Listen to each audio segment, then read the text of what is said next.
Pozdravljeni! Letošnji november se počasi poslavlja in pred vrati je praznični december. V številnih krajih doma in po svetu so zagorele praznične luči. Tudi Kranjska Gora in okolica sta si že nadeli pravljično podobo, o čemer bo govora tudi v današnji kroniki tedna. Poleg tega bomo med drugim govorili o glavnih poudarkih bohinjske občinske seje, pa o parkeljnih v Podkorenu, ki so množici obiskovalcev pred prihodom Miklavža odprli vrata karenškega pekla. V zadnjih mesecih leta se kujejo načrti za prihodnje leto. Tako so na dnevnih redih občinskih sej tudi predlogi proračunov za naslednje leto. V četrtek so imeli predlog proračuna za 2016 v prvi obravnavi na mizi tudi bohinjski svetniki in svetnice. Po predlogu je za prihodnje leto v Bohinju načrtovanih dobrih 8,2 milijona evrov prihodkov in dobrih 8,8 milijona evrov odhodkov.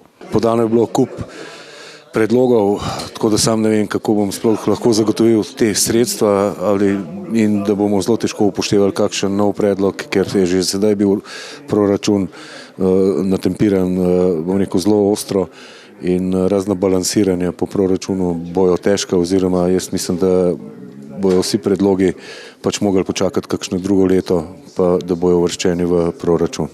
Redni seji je sledila še izredna, namenjena rebalansu letošnjega proračuna. Predvsem z namenom, da odkupimo območje gradbenega podjetja Bohinj, ki je trenutno bil preko sodišča na možnost prodaje. V okviru redne seje so svetnice in svetniki med drugim sprejeli še odlok o plovbnem režimu, o določitvi občinskih taks, na dnevnem redu pa je bila tudi presoja o upravičenosti investicije v žičnico Kozji hrbet.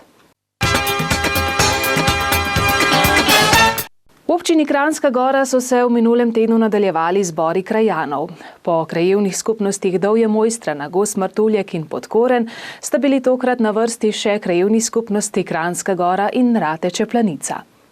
Na obeh zborih so se občanke in občani seznanili s trenutnim delovanjem krajevnih skupnosti ter z razvojnimi načrti za posamezno krajevno skupnost od leta 2016 do leta 2020. Poleg tega pa so se lahko pogovorili o različnih problemih, ki pestijo prebivalce posamezne krajevne skupnosti. Čeprav je bil letošnji november večino časa bolj pomladni, je v zadnjih vzdihljajih meseca zima le pokazala svoje zobe. Tako smo dočakali tudi nekaj centimetrsko snežno odejo, ki so se jo najbolj razveselili otroci in žičničarji. V Kranjski Gori so uspeli še dodatno pripraviti snežno podlago, tako da se je v petek začela nova smučarska sezona. Čudovito za Kranjsko Goro, za celotno destinacijo in seveda tudi za smučišče, da smo lahko sezono letos začeli zgodaj, pomeni 27. novembra. Na ta dan je bila tudi v Kranjski Gori za vse prve smučarske navdušence brezplačna smuka. Trenutno imamo na samem smučišču nekje do 40 cm umetnega snega, tehničnega snega v glavnem. Je pa lepo, da je Kranjska Gora pobeljena, pocukrana, rečemo po domače, tako da imajo tudi potencialni kupci oziroma tisti, ki se odločajo za smuko, boljši občutek. In kot rečeno, sezona se je začela, zelo smo veseli in trenutno imamo odprto vlečnico Mala Mojca, Velika Mojca, bomo pa seveda v nedeljo dodali tudi 4-sedežnico Kekec, potem pa postopoma odpirali tudi ostale dele naprav in smučišč, tako kot bodo omogočale razmere. No, verjetno v željah lahko sami ugibamo, želeli bi si takole idilično podobo še celo zimo, pa tudi čim več obiskovalcev. Ste mogoče letos pripravili kaj posebnega za obiskovalce? Velik poudarek je pri nas na smučišču, glede na to, da smo družinsko smučišče in pa smučišče za smučarje začetnike na naših najmlajših. Letos je že v petek pozdravila vse smučarske navdušence naša maskota Žičko in Ta maskota bo na našem smučišču prisotna celotno zimsko sezono in se bo ukvarjala predvsem z našimi najmlajšimi, tako da jim bo pomagala tudi na samih napravah in pa seveda najbolj pridnim otrokom smučarjem podelila tudi kakšno slaščico. Tako da smo velik poudarek letos namenili tudi sistemu umetnega zasneževanja, posodobili smo celoten sistem. Vsi vemo, da je Kranjska Gora nizko ležeče smučišče in da seveda potrebujemo veliko umetnega snega, tako da si resnično vsi skupaj želimo, da bi bila letošnja zimska sezona res naklonjena žičničarjem, predvsem kar se tiče lepega vremena, kar se tiče snega in snežne podlage, seveda pa smo žičničarji storili vse, kar je v naši moči, da bi bila to ena izmed uspešnejših zimskih turističnih sezon po 10 letih in mislim, da si jo vsi skupaj resnično zaslužimo. Ste bili med letom kaj pridni? Če ne, potem se le bojte parkeljnov, ki v tednu pred Miklavžem strašijo poredneže. Največ se jih je v petek ponovno zbralo v Podkorenu in to kar iz 3 dežel, Slovenije in sosednjih, Avstrije in Italije. Ognjeni spektakel je bil letos res nekaj posebnega.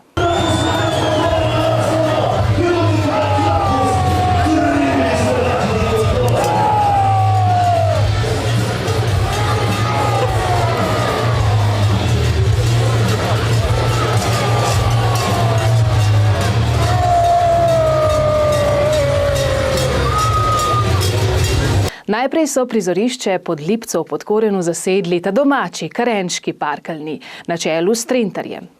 Ta je zasedel svoj prestol in vrata karenškega pekla so se odprla.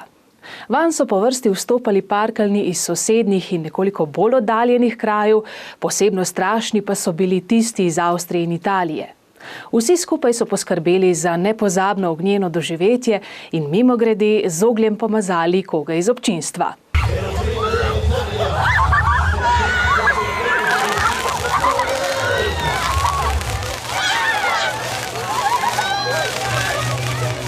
Gledalci so nedvomno uživali, ob koncu pa je bilo veliko zadovoljstvo opaziti tudi na obrazih organizatorjev. Ja, res je, že kar nekaj let zaprostjo se trudimo, moram reči, oziroma lahko kar vsi skupaj ugotovimo, da je bil letošnji 14. zaporedni ognjeni spektakel tukaj v Podkorenu res nekaj fenomenalnega.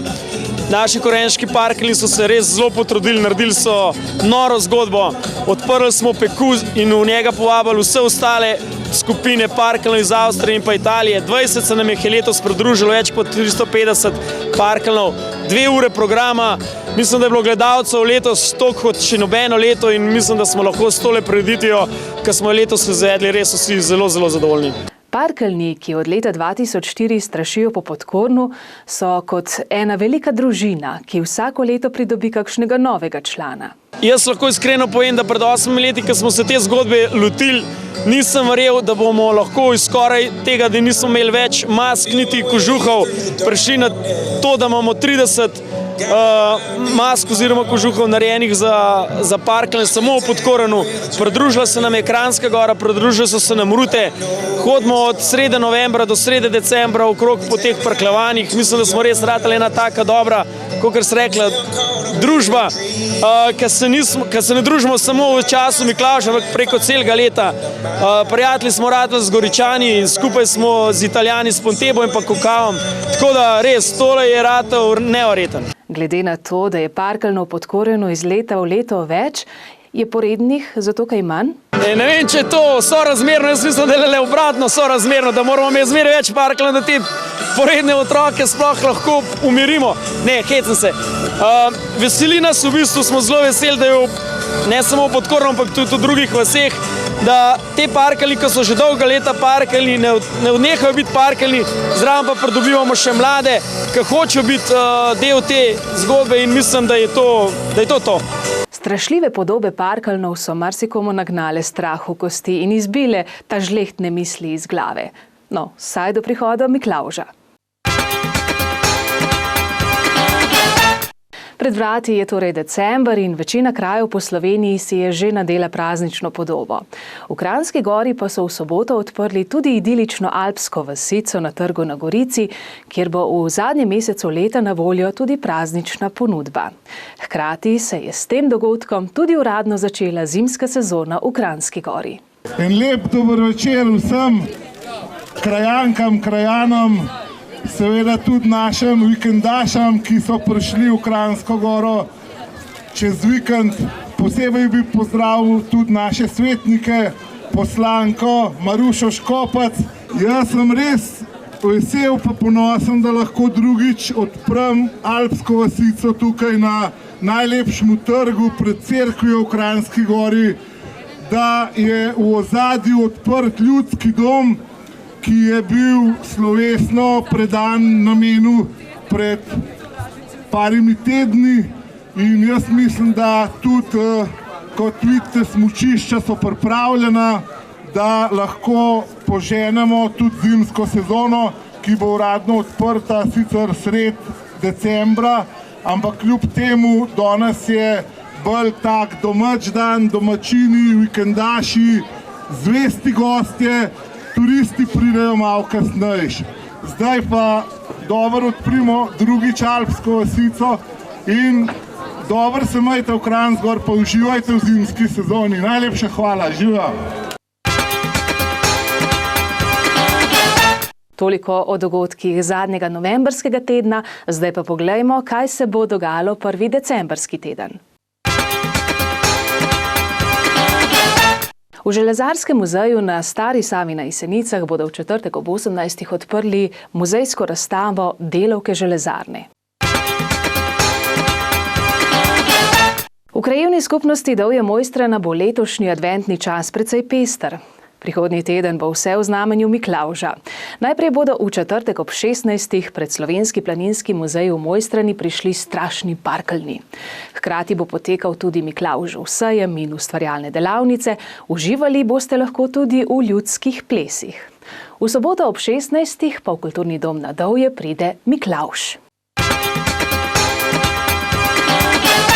V petek ob 17. bo Miklavž obiskal tudi jeseniške in okoliške otroke. Oglasil se bo v dvorani kina Železar na Jesenicah, kjer se bo tudi plesalo in pelo. Miklavževanje pripravljajo tudi v Podkorenu. Začelo se bo v soboto ob 17. Društvo upokojencev Javornik Koroška Bela bo v petek ob 16. povabilo v upokojenski dom na Slovenskem Javorniku vse članice in člane društva, ki so ali še bodo v letošnjem letu dopolnili okroglo obletnico 80 in 90 let. Skromno jih bodo pogostili, za dobro voljo pa bo poskrbel ženski pevski zbor društva. Seveda bodo vsem prisotnim zaželeli tudi vse najboljše, predvsem pa zdravja v naslednjem in naslednjih letih. Tega srečanja se lahko udeležijo tudi ostali članice in člani društva. V Slovenskem planinskem muzeju v Mojstrani bo v petek ob 18. potopisno predavanje Janeza Pretnarja z naslovom Potepanja po Črni Gori. Dvorana Vitranc v Kranjski Gori bo v soboto spet oživela. Ob 19. se bo namreč začel Miklavžev ples z Modrijani. V Kranjski Gori se bo dogajalo tudi v nedeljo. Ob 14. bo alpsko vasico obiskala pravljičarka Darka, v Ljudskem domu pa bo ob 18. prireditev oziroma predstavitev dokumentarnega filma Kate – The Choice of Freedom. Prepričani smo, da smo vam ponudili veliko izbiro dogodkov, med katerimi lahko izbirate v prihodnjem tednu. Sicer pa lahko izberete spet naš kanal prihodnjo nedeljo in si ogledate novo kroniko tedna. Do takrat pa lepo pozdravljeni.